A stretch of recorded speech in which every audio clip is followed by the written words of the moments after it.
우리는 종종 생각합니다. 왜 저 나라는 저렇게 미국의 죽기 살기로 덤비는 걸까? 대체 무슨 자신감일까? 미국, 세계 최강대국입니다. 그 어떤 나라도 미국을 상대로 전면전을 원치 않죠. 하지만 유일하게 중동의 한 국가는 미국을 큰 사탄이라 부르며 물러서지 않습니다. 바로 오늘 우리가 살펴볼 이란, IRAN입니다. 우리는 이란을 그저 아랍의 한 국가 혹은 테러 지원국, 위험한 국가 정도로만 생각하기 쉽습니다. 하지만 그들은 아랍이 아닙니다. 이슬람 국가이긴 하지만 그들 자신을 아랍이라 부르는 것을 매우 아주 기분 나빠합니다. 왜일까요?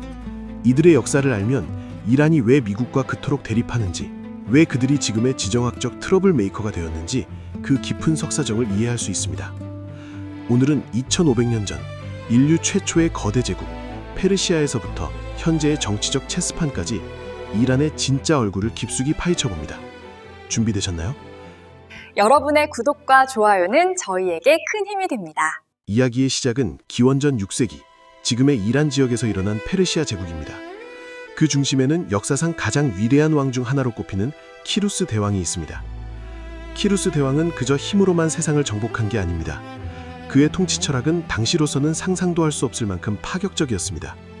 그는 정복한 땅의 종교, 언어, 문화를 존중했습니다. 바빌론의 포로로 잡혀있던 유대인들을 해방시켜 예루살렘으로 돌려보낸 것도 바로 키루스였죠. 그의 통치 철학이 담긴 키루스 실린더는 오늘날 세계 최초의 인권선언문으로 불리며 UN 본부에도 그 복제본이 전시되어 있습니다. 이것이 바로 페르시아의 자부심입니다. 우리는 야만적인 정복자가 아니라 문명과 관용의 제국이었다는 것이죠. 이후 다리우스 1세에 이르러 페르시아는 동쪽으로는 인도, 서쪽으로는 그리스에 이르는 인류 역사상 유례없는 거대 제국을 완성합니다. 그 유명한 2500km 길이의 왕의 길을 뚫고 화폐를 통일하며 제국 전역을 거미줄처럼 연결했습니다. 우리가 영화 300에서 보았던 야만적이고 흉측한 페르시아 군대는 철저히 서양 중심의 왜곡된 시각입니다. 이란 사람들에게 그 영화는 자신들의 찬란한 역사를 모욕한 서구의 거만한 시선 그 자체일 뿐이죠. 그들은 지금도 이 페르시아의 피가 흐른다는 강력한 자부심을 품고 있습니다.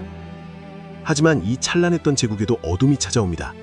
7세기 신흥 세력인 아랍 무슬림들이 침공해 온 것입니다. 사산조 페르시아는 무너졌고 이란 지역은 이슬람 제국의 지배를 받게 됩니다. 이때부터 이란인들은 엄청난 정체성의 혼란을 겪습니다. 정치적으로는 지배를 받았고 종교도 이슬람교로 개종했지만 그들은 결코 아랍어와 아랍 문화를 완전히 받아들이지 않았습니다. 오히려 그 반대였습니다. 역설적이게도 아랍인들은 페르시아의 앞선 행정 시스템, 의학, 수학, 천문학, 문학을 고스란히 흡수했습니다. 이슬람의 황금시대를 이끈 학자들 중 상당수는 아랍인이 아니라 페르시아인이었죠. 이란인들은 아랍의 지배를 받으면서도 우리는 아랍인들과는 질적으로 다른 고귀한 페르시아인이다라는 정체성을 굳건히 지켰습니다. 이러한 자존심은 훗날 이란이 수니파 아랍 국가들에 맞서 시아파 이슬람을 국교로 받아들이는 결정적인 이유가 됩니다. 너희 아랍인들과 우리는 다르다는 것을 종교적으로도 차별화한 것이죠. 시간을 훌쩍 뛰어넘어 20세기로 가보겠습니다. 이란은 1920년대부터 팔레비 왕조가 지배하고 있었습니다. 특히 1960년대 모하마드 레자 팔레비 공왕은 백색 혁명을 선포하며 급진적 서구화와 세속화를 추진합니다. 당시의 테헤란은 중동의 파리라 불렸습니다. 길거리엔 미니스커트를 입은 여성들이 활보했고 밤마다 샴페인이 터지는 파티가 열렸죠. 미국과의 관계도 최상이었습니다. 미국은 이란을 중동의 든든한 동맹으로 여기며 엄청난 무기를 팔았습니다. 하지만 화려함 뒤에는 짙은 그림자가 있었습니다. 오일머니로 쌓은 부는 왕실과 소수 특권층에게만 돌아갔고 빈부격차는 극에 달했습니다. 게다가 왕의 통치를 반대하는 이들은 잔혹한 비밀경찰 사박에게 끌려가 고문을 당했습니다. 이 억눌린 분노가 폭발할 곳을 찾고 있었습니다. 그리고 그 폭발의 구심점이 된 인물, 바로 망명중이던 종교지도자 루홀라 호메이니입니다. 1979년 분노한 민중은 마침내 왕조를 무너뜨립니다. 바로 20세기 가장 중요한 사건 중 하나인 이란 이슬람 혁명입니다. 혁명 직후 이란은 완전히 다른 나라가 됩니다.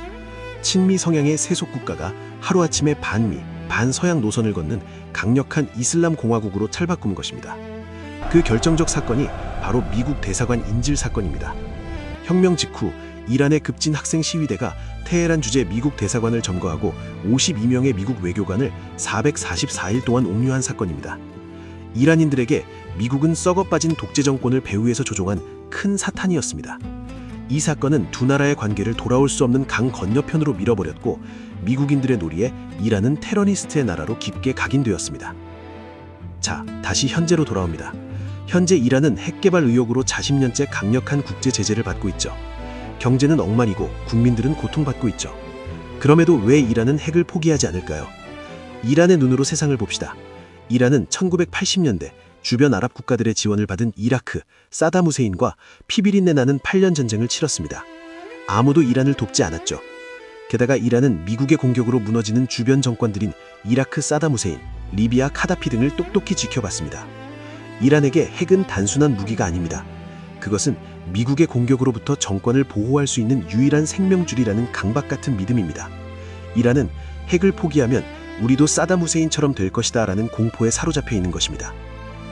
동시에 이란은 주변국들을 조종하며 대리전을 벌이고 있습니다. 이스라엘과 사우디아라비아를 견제하기 위해 레바논의 헤즈볼라, 예멘의 후티반군 등 이른바 저항의 축을 지원하며 중동 전역에 막대한 영향력을 행사합니다. 직접 싸우지는 않지만 곳곳에 불씨를 던져놓고 체스판을 지배하려는 고도의 전략입니다. 이것이 바로 우리가 뉴스에서 이란을 매일 보게 되는 이유입니다. 하지만 이란 내부의 불만은 끓어오르고 있습니다. 2022년 마흐사 아민이라는 22살 여성이 히잡을 제대로 쓰지 않았다는 이유로 도덕경찰에 체포되려 의문사한 사건은 이란 사회에 거대한 불길을 일으켰습니다.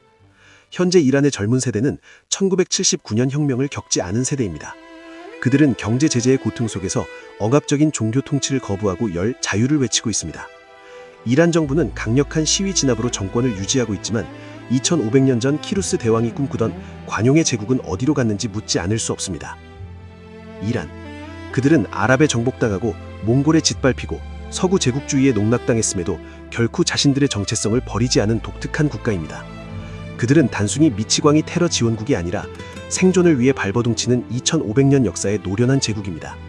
미국도 함부로 건드리지 못하는 나라, 찬란한 문명과 억압의 독재가 공존하는 나라, 페르시아의 영광을 꿈꾸지만 현재의 무게에 짓눌려 있는 나라. 이란의 다음 장은 어떻게 쓰일까요? 오늘 준비한 이야기는 여기까지.